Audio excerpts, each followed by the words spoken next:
जैसे कई भक्त अनजानपने में कहते हैं, जैसे दास पहले देखा करता था, ये कबीर पंथी विशेष कर क्या करते हैं, एक तारा लेकर के गाते हैं परमात्मा की वाणी शब्दों को, और बड़े सुरीले सुर में गाते हैं,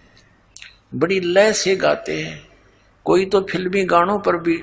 तबले तबले बांध कर परमात्मा की वाणी सुनाते, और फिर क्या कहते हैं, भाई इसकी आवाज बहुत बढ़िया है, भाई तो सुना। वो दूसरे को बैठा देते और उसको खड़ा कर देते, दूसरा कहता है इसकी और सुन, दो बोल देख यू क्या सुनाएगा, वो तीसरे ने खड़ा कर दे, वाह भाई वाह इसकी और गजब की आवाज, तो सुना भाई। अब यहाँ परमात्मा कहते हैं ये तो शराबी होते हैं ना, शराबी, वो करा करें ऐसी बातें, इसकी आवाज बढ़िया है, इसकी आवाज घटिया है, अरे कोई बात है। अब जैसे किसी का चोरी होगी और एक व्यक्ति ने आके कहा कि भाई आपके घर में चोरी हो गई है, यदि उसने कोई भांग या शराब नहीं पी रखी होगी तो इतनी बात पर्याप्त है, और जय उसने कर रखा हो नशा, और उसको कोई कहे कि आपके घर पर चोरी होगी, और वो नो कहे चोरी होगी भाई आपके,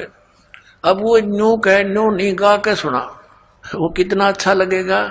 आपके चोरी हो गई, ये बात तो उसे कहता ही अच्छा ना लगा आदमी, और वो नो कहा हाँ वाह वाह वाह, इसलिए सही बताई। दूसरा और ऐसे को शराबी ये गा सके, शराबी ये बातें कह सकता है, तो दूसरा शराबी फिर और अच्छी तरह लय से गाता है, आपके चोरी हो गई, और वाह वाह वाह क्या बात की, इसने सही बताई। अरे मूर्ख, यदि इतना बतेरा था कोई किसी भाषा में समझा दे भाई चोरी होगी आपके घर में,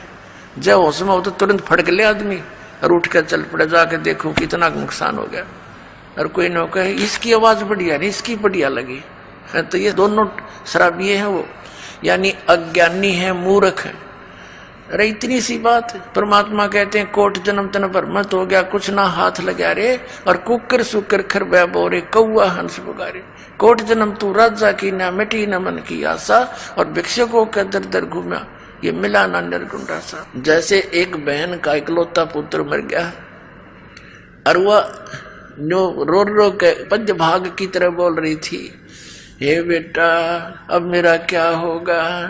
तो वो गा नहीं रही थी, वह रो रही थी। तो संतों ने जो ये शब्द बनाए हैं ये हमारे लिए इसलिए बनाए हैं कि जब आदमी रोते हुए गाता है उसका असर न्यारा होता है, और उसको सिंपल वे में भी बोला जा सकता है कि यूं सौदा फिर ना ही संतो, ये सौदा फिर ना ही, ये लोहे जैसा ताव जाते काया देश राही, तीन लोक और भवन चतुर्दश सब जग सौदे आही, और दुगने तिगने किए चौगने किन्हों मूल गवाही। फिर क्या बताते हैं कि यो दम टूटे पिंडा फूटे लेखा दरगाह माही, उस दरगाह में मार पड़ेगी त्रिजम पकड़ेंगे बाही। फिर क्या बताते हैं कि बांध पिंजड़ी आगे धर लिया मरगट को ले जाही, अग्नि लगा दिया जद लंबा फूक दिया उस ठाई। फिर क्या बताते हैं कि फिर पीछे तू पशुआ की जय गद्दा बैल बनाई, ये 56 भोग कहा मन बोरे कि कुर्डी चढ़ने जाई। तो पुण्यात्मा गा के सुनाने की बात है, ये तो गाना रोने के हिसाब से है। जैसे बच्चों को पहली कक्षा में सुनाते हैं आ का आम, ई की इमली, तो ये तो प्रथम कक्षा के बच्चों को ऐसी आवाज सुनाई जाती है, इसमें आवाज से लिंक नहीं होता, उस अक्षर से संबंध होता है। आ से आम, आम कैसा होता है, वो आ अक्षर कैसा है। तो ये व्यवस्था जो गाने में स्वर ने देख करके जो करते हैं, तो वो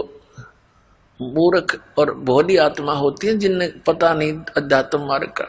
तो क्या बताया कि नर से तीतू पशुआ की जय, और गद्दा बैल बनाई,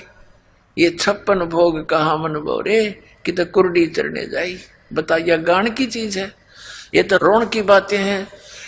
कि मनुष्य जीवन छूट गया, भक्ति करी नहीं तो गद्दा बैल बनाई। ओए होए, आपकी सुरत, आपकी दृष्टि, सोच, चिंतन उस गधे की जीवनी पर जानी चाहिए। भगवान की वाणी ये दास जब बोलता है, नर से तू गधा बनावे, गद्दा बैल बनाई, ये 56 भोग कहा मन बोरे, कि तो कुर्डी चढ़ने चाहिए। आज आप देख कितना सुंदर पवित्र आहार करते हो, रोटी, हलवा, खीर, पूरी, प्यास लगे जब जल पी लें, भूख लगे रोटी खावें, जब भी इच्छा हो जाती है तो कहते हैं परमात्मा ने ये सुविधा आपको इसलिए दी है कि आप भक्ति करो परमात्मा की, और उसको ना करके फिर क्या होगा, पीछे तू गद्दा बैल बनाई और ये 56 भोग कहा मन बोरे, तो कुर्डी चढ़ने चाहिए। तो ये स्थिति हो जाएगी।